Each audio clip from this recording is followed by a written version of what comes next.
Hello అండి, ఇది మీగడ 15 రోజులకు ఒకసారి అయితే పడతాను నెయ్యికి. ఇది పెరుగు మీద తీసిన మీగడ ఇది. ఇప్పుడైతే ఇది మిక్సీ జార్లో వేసుకోవాలి. ఇంకా వారం వారం కూడా పట్టేదాన్ని, ఇంకా వారం పడితే కొంచెమే వస్తుంది కదా అని 15 రోజులకు ఒకసారి అయితే పడుతున్నాను. నేనైతే పాలు 30 లీటర్ తీసుకుంటాను. చాలా బాగా వస్తుంది మీగడ అయితే. ఇదిగోండి, ఇప్పుడు చూడండి ఎంత బాగా వచ్చిందో. ఇంకా ఇప్పుడైతే ఇది గిన్నెలో వేసుకోవాలి. ఇప్పుడు ఉన్నది కూడా పట్టేసుకోవాలి. ఇదిగోండి, ఇంకోసారి పట్టుకుని కూడా ఇందులో వేసుకోవాలి.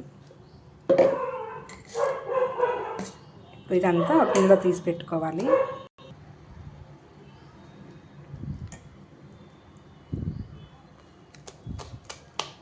ఇదంతా ఇలా ముద్దగా చేసుకొని తీసి పెట్టుకోవాలి.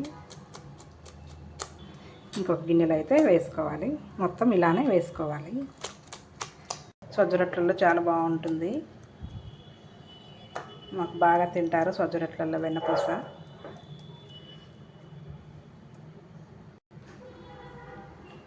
ఈ మజ్జిగనైతే పడేయమండి, తాగుతాము, చాలా బాగుంటాయి. ఇంకా వెన్నపూసనైతే కరిగించుకుంటున్నాము.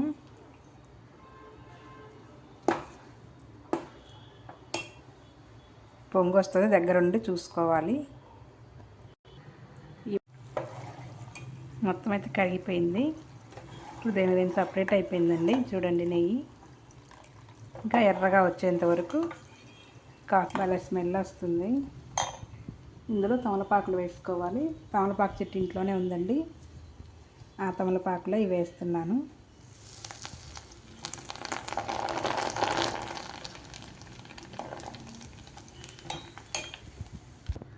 ఇందులో తమలపాకులు కాకుండా మెంతులు వేసుకుంటారు, యాలకులు వేసుకుంటారు, చాలా బాగుంటుంది. అప్పుడు చూడండి ఎంత బాగా రెడ్గా వచ్చేసింది. బురుగు కూడా రెడ్ కలర్లో వచ్చినప్పుడు అప్పుడు పొయ్యి ఆపేసుకోవాలి. ఇప్పుడైతే బాగా కాగిపోయింది. ఇప్పుడు ఇంకా పొయ్యి ఆపేసుకోవాలి. ఇప్పుడైతే వడకట్టుకుందాం. ఒక గిన్నెలో అయితే వేసుకోవాలి. ఇదిగోండి, మొత్తం అయితే వడకట్టాను. చూడండి, ఈ గిన్నెను కరిగేద్దండి. ఇందులో పప్పు తాలింపు, మిరపకాయలు మగ్గించుకోవడం అలా చేసుకుంటే బాగుంటుంది. నేనైతే దీంట్లో పప్పు తాలింపు పెడతాను.